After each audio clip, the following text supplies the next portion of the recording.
Alright, welcome back guys dito sa ating channel. So sa video na to guys, i-share ko sa inyo kung paano nga ba umutang o makakautang dito kay WorldCoin. So makikita ninyo dito guys, naka-loan tayo dito ng worth $3.42 na World token. Yan. So ayan guys.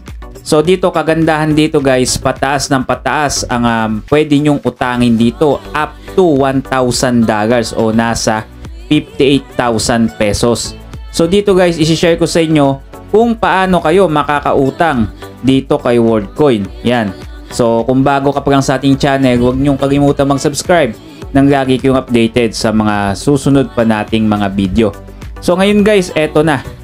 So ang gagawin natin is kailangan ay verified ang inyong WorldCoin at yung mga nagtatanong, sir, kailangan ba may balance dyan bago ka makautang? So kahit wala kang balance guys, makakautang ka dito kay WorldCoin. So ganito lang ang gagawin natin. So buksan ninyo ang inyong WorldCoin. Tapos pumunta kayo dito sa mini apps. Ayan. So pag nandito na kayo sa mini apps, i-search natin dito yung mismong credit. Ayan, so wala akong signal guys, mukhang nag-log ako ngayon ang WorldCoin. So search natin yung credit. Ayan, so eto, credit up to $1,000. So pindutin niyo yung get, tapos open ninyo. Ayan. So dito ay mag-join kayo sa list. Unang-una guys, bago kayo makasali dito ay kailangan, kumbaga sasali kayo, magpapalista muna kayo. So ibig sabihin, kapag ganito, kagaya nito guys, yung isang account natin ay ginoin ko dito. Yung isa is nakapag-loan na yun guys. So dito makikita nyo your position in line, sa akin nakalagay 21,000. So ibig sabihin nakapila ka nyan.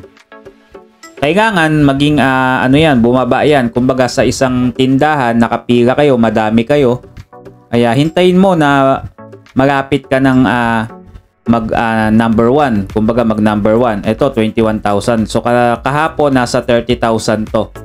So ngayon 21,000. I think yung isa kong account nasa 2 days to 3 days lang na nakapag-loan na kagad. So dito, magkano nga ba ang kikitain sa loan o magkano makukuha natin? So sa binibigay nila guys, nasa 200 pesos o 3.50 USDT US dollar. So ang gagawin niyo guys, syempre pag nakapag-loan kayo dito, so kagaya nito, yan, so in-screenshot ko to kanina guys eh. Yan. So eto. So pipili kayo dito ng terms kung kailan ninyo babayadan. May petsa yan. So ako pinili ko tuwing October 30, tuwing katapusan. So dito guys, pwede kayong umutang dito. At pwede nyo din gamitin pambayad yung WorldCoin na every month na nakiklaim ninyo. Nasa 200 pesos mahigit yun. At ang kagandahan neto guys, so eto guys, kapag binayadan ninyo itong utang na to sa WorldCoin o dito sa credit, ay madodoble at tataas ng tataas ang iyong limit. Kumbaga pag good payer ka, tataas yung limit mo, di ba? Ayan, so nakita nyo guys, pag na-open nyo na yung mismong credit, tapos ready to go na kayo, so pipili kayo ng days nyo kung kailan nyo babayadan, tapos eto yung gagabas. I-accept nyo lang kung magkano, kung isasagad nyo ba yung limit na binigay sa inyo. So eto guys, accept nyo lang, tapos ganito yung gagabas, loan issue. Yan. So pwede nyo siyang i-withdraw na kagad from wallet. Ayan, so click nyo tong withdraw from wallet at automatic mako-convert siya sa WorldCoin. At yung WorldCoin naman ay ibebenta nyo or ipapadala nyo sa mga exchange o kaya sa GCash, sa GCrypto, at i-convert niyo sa peso. Ganun lang yon.